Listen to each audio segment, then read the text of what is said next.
Hello, my name is Earl Duby. I'm the CISO at Auxiom, and I want to talk to you about the questions you have around virtual CISOs. What is a virtual CISO? Why would you need one? And when is the best time to use a virtual CISO? So let's back up a second. Like, what is a CISO? So a CISO is a Chief Information Security Officer, so someone who's going to help you manage your technology risk.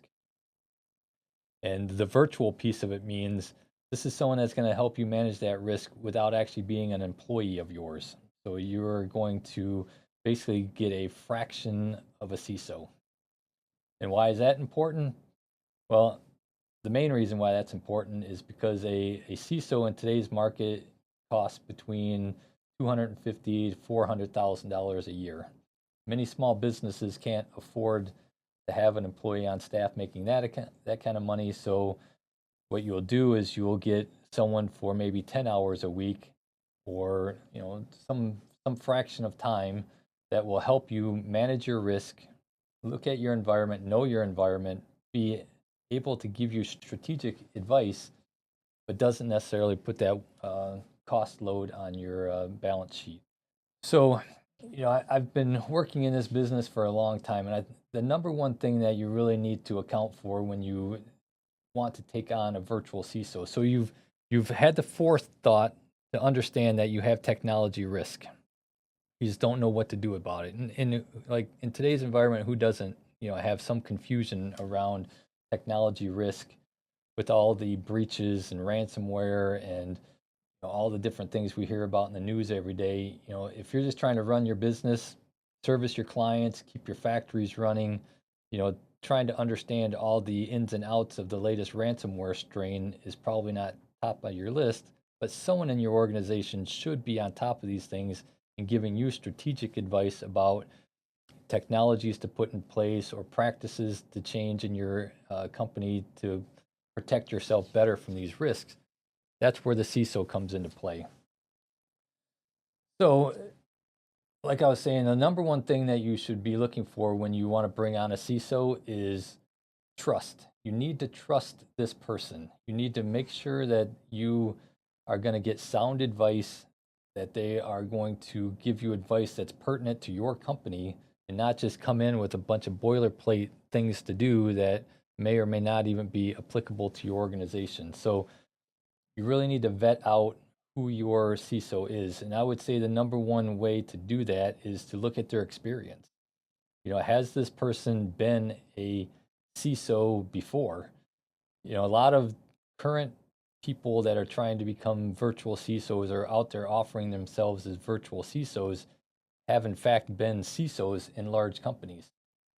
So they had the role on a full-time basis protecting large complex organizations, and maybe they retired and they're just looking to do, you know, um, semi-retirement type work, or maybe they just want to help small businesses out and left a large corporate job so that they could help a series of smaller companies.